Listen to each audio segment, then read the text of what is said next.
ಮರದ ಹತ್ತಿರ ಕೇವಲ 20 ನಿಮಿಷ ಕುಳಿತರೆ ನಮ್ಮ ದೇಹದ ಸ್ಟ್ರೆಸ್ ಹಾರ್ಮೋನ್ ಕಡಿಮೆಯಾಗುತ್ತದೆ ಎಂದು ವಿಜ್ಞಾನ ಹೇಳುತ್ತದೆ.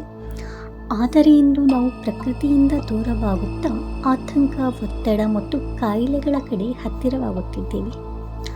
ವರ್ಲ್ಡ್ ಹೆಲ್ತ್ ಆರ್ಗನೈಜೇಷನ್ ಪ್ರಕಾರ ಇಂದು ಆಂಗ್ಸೈಟಿ ಮತ್ತು ಸ್ಟ್ರೆಸ್ ವಿಶ್ವದ ಕೋಟ್ಯಾಂತರ ಜನರನ್ನು ಪ್ರಭಾವಿಸುತ್ತಿದೆ. ಆದರೆ ಸಂಶೋಧನೆಗಳು ಹೇಳುವುದೇನು ಗೊತ್ತಾ? ಪ್ರಕೃತಿಯ ಮಧ್ಯೆ ಸಮಯ ಕಳೆಯುವವರು ಹೆಚ್ಚು ಶಾಂತ ಮನಸ್ಸು ಮತ್ತು ಕಡಿಮೆ ಸ್ಟ್ರೆಸ್ ಅನುಭವಿಸುತ್ತಾರೆ.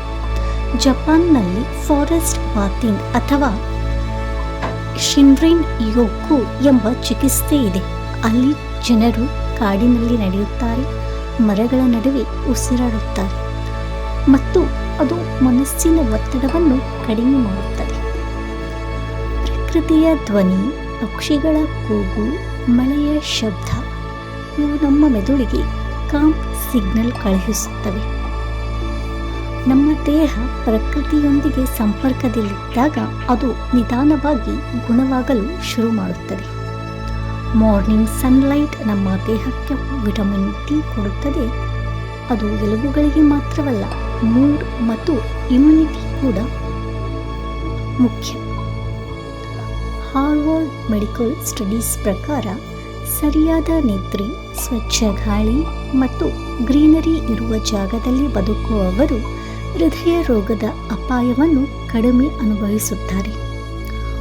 ಒಂದು ದಿನದಲ್ಲಿ ಸ್ವಲ್ಪ ಸಮಯ ಬೇರ್ಫುಟ್ ಆಗಿ ಮಣ್ಣಿನ ಮೇಲೆ ನಡೆಯುವುದು ಕೂಡ ಮನಸ್ಸಿಗೆ ಮತ್ತು ಗ್ರೌಂಡಿಂಗ್ ಫೀಲಿಂಗ್ ಕೊಡುವುದರ ಜೊತೆಗೆ ಇದು ದೇಹಕ್ಕೂ ಕೂಡ ಒಳ್ಳೆಯದು. ಈಗ ಭೂಮಿಗೂ ಕೂಡ ಚಿಕಿತ್ಸೆ ಬೇಕಾದ ಸ್ಥಿತಿಯಲ್ಲಿದೆ. ನಾಸಾ ರಿಪೋರ್ಟ್ಸ್ ಪ್ರಕಾರ ಭೂಮಿಯ ತಾಪಮಾನ ನಿರಂತರವಾಗಿ ಹೆಚ್ಚುತ್ತಿದೆ. ನಗರಗಳಲ್ಲಿ ಮರಗಳು ಕಡಿಮೆಯಾಗುತ್ತಿದ್ದಂತೆಯೇ ಹೀಟ್ ಕೂಡ ಹೆಚ್ಚುತ್ತಿದೆ. ಒಂದು ದೊಡ್ಡ ಮರ ವರ್ಷಕ್ಕೆ ಸುಮಾರು 100-120 kg ಆಕ್ಸಿಜನ್ ರಿಲೀಸ್ ಮಾಡುತ್ತದೆ ಮತ್ತು ಕಾರ್ಬನ್ ಡೈಆಕ್ಸೈಡನ್ನು ಹೀರಿಕೊಳ್ಳುತ್ತದೆ. ನಾವು ಒಂದು ಮರ ನೆಟ್ಟಾಗ ಅದು ಕೇವಲ ಗಿಡವಲ್ಲ, ಅದು ಭವಿಷ್ಯದ ಉಸಿರು ಕೂಡ ಹೌದು. ಮನಸ್ಸು ಗುಣವಾಗಬೇಕಾದರೆ ಪ್ರಕೃತಿಯೊಂದಿಗೆ ಮಾತಾಡಿ. ದೇಹ ಆರೋಗ್ಯವಾಗಿ ಬೇಕಾದರೆ ಭೂಮಿಯೊಂದಿಗೆ ಸಂಪರ್ಕದಲ್ಲಿರಿ. ಹಾಗೂ ಭೂಮಿ ಉಳಿಯಬೇಕಾದರೆ ನಾವು ಬದಲಾಗಬೇಕು. Because healing is not only for humans, even the earth needs healing. Welcome to Happy Words, where we heal mind, body and earth together. Thank you.